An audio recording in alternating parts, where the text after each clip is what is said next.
live self-determination for the black nation. Black power. Black power.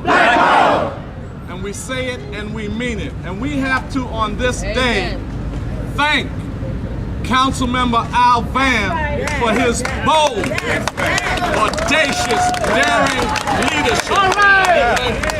Thank you. Not the first time. We are saying to the City Council that a no vote on Al Vann's amendment to include Sonny Carson's name in the 52, if you do that, you're telling us what the judge in the Dred Scott case said in 1857, that blacks have no rights that whites are bound to respect. All right. And we're saying to you, this is one of the most blatant, disrespectful displays of white power, of saying that might will rule over right. And we're saying today, that's not gonna happen.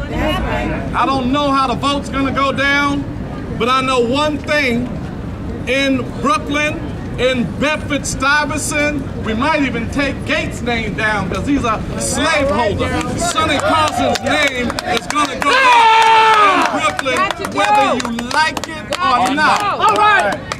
And to Mayor Bloomberg, shut up. How dare you? How dare you say that Sonny Carson is the least person that deserves a street name? Well, take a walk to Jefferson Avenue, where a slave-holding pedophile who raped a 14-year-old black girl that he enslaved. Sonny's not worse than Thomas Jefferson. Go to Washington Avenue. What about George Washington? Sold human beings for molasses, was a part of slavery. If you're gonna sit here and tell me that Gates and Fulton and all of these slaveholders and racists who allowed black people to die, that Sonny is worse than them, then you need to shut up and butt out of our business. Mayor Bloomberg never had a conversation with Sonny Carson. Thank you. Mayor Bloomberg's so rich, I don't even think he had black butlers in his mansion. Mayor Bloomberg needs to set an example. The Speaker needs to set an example. If she can come before us and give us Al Jolson, blackface, and don't try to sanitize his history. He wore blackface, mimicking black people, denigrating black people. The Speaker was the architect of the Al Jolson street naming. Well, if it's good for Mammy, it's good for Sonny. All right. Speaker Quinn, Reverend Herbert Daughtry, and myself. She's Irish. Remember when Bobby Sands was on H Block? He starved himself to death for Irish independence. The black community supported them. That's right. Frederick Douglass, at the first so-called Colored People's Convention, supported, while we were in slavery, he supported Irish independence against the British. Kwame Ture, Stokely Carmichael, Paul Robeson supported Irish independence. Joe Doherty got a street named after him. They said he was a thug. They said he was a part of the IRA, a part of murdering British people. We supported him. You are a hypocrite. If you can sit here and tell us no to Sonny Carson, but yes to the Irish independent fighters, that is a gross case of hypocrisy. We're gonna go forward today. We're saying to the black and Latino members of our caucus, don't worry about your capital money, because this is budget time. Don't abstain because the Speaker can influence your budget. The Speaker tells you how much money you're gonna get in your district. If we all stuck together, 25 of us, we will determine whether the budget is even passed or not. We gotta stay together. To the white members of the city council, if you don't know Sonny, abstain. If you got a little more heart, respect the fact that we follow the rules. That's right. Every time we learn the game, they change the rules to the game. We followed the rules. We did everything right. This council doesn't want to go down as the council that got 3 white members of the Parks Committee and 1 white speaker to say no to the planning board that had a vote of 39-1 black, that said no to 10,000 black people's signatures, that said no to our council member from the district, that said no to Helen Foster, the black woman chair, that said no to Reverend Daughtry, that said no to Minister Kevin Muhammad, that said no to the entire black community. 4 white leaders say no, and that has to stand.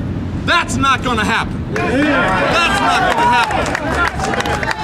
happen. Somebody said Sonny was divisive. I don't know of a leader on the planet that everybody agrees with. Every leader has a divide. Mayor Bloomberg is divisive. Some people like him, some people don't. George Bush is the only one that's united. Everybody doesn't like him. So I don't know of leaders that are not divisive. What could be more divisive than the black and white divide that's going to take place in this city council today? This speaker has divided us more than Sonny Carson could ever do if he had another lifetime. And I'll stop and talk about Sonny Carson. All right now. Sonny Carson was a veteran in the Korean War. Put his life on the line for this country in the Korean War. In 1955, Sonny Carson was one of the principal organizers, formulators of Mega Everest College. Sonny Carson was one of the organizers of the Bed-Stuy Restoration Plaza, and Economic Development and Community Development Center. This very ground that you're standing on has the bones of our African ancestors. Sonny Carson, who stopped them from excavating the bones of the African burial ground. Reverend Daughtry was there with him. He went down there, they stopped them from excavating our bones. Sonny Carson was the one who got black principals who were doing the right thing in the education system, and the ones that was doing wrong got them out. Sonny Carson told black youth, when you come out of jail, come see me. He got them jobs. Sonny Carson got more crack houses closing than the entire police department in New York City. Sonny Carson asked Marty Markowitz, tell him to come forward now. He spoke highly at Sonny at his funeral. Tell Kathleen Cashin to come forward now, because they spoke highly of Sonny at his funeral. Sonny was not anti-white, he was anti-racism. He wasn't anti-police, he was anti-police brutality. And Sonny told it like it is. Somebody said that Sonny said he was anti-white.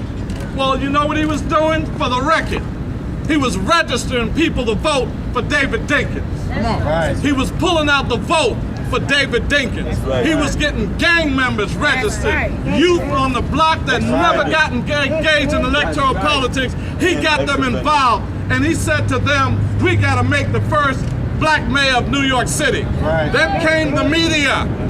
They wanted to get at David Dinkins, and the media surrounded Sonny and said, you're anti-Semitic. He said, I can't be anti-Semitic because the Semites are black, and I would never be anti-me. And then they kept bothering him. They called him a thug. They called him all kinds of names, and he said, leave me alone. You're getting on my nerves. I'm not anti-Semitic. I'm anti all of you. I'm anti-white. Get out of here. That's how that statement went down. And not because he was anti-white, because you were calling him names and you were harassing him. Long live! Long live! Sonny Carson! Sonny Carson!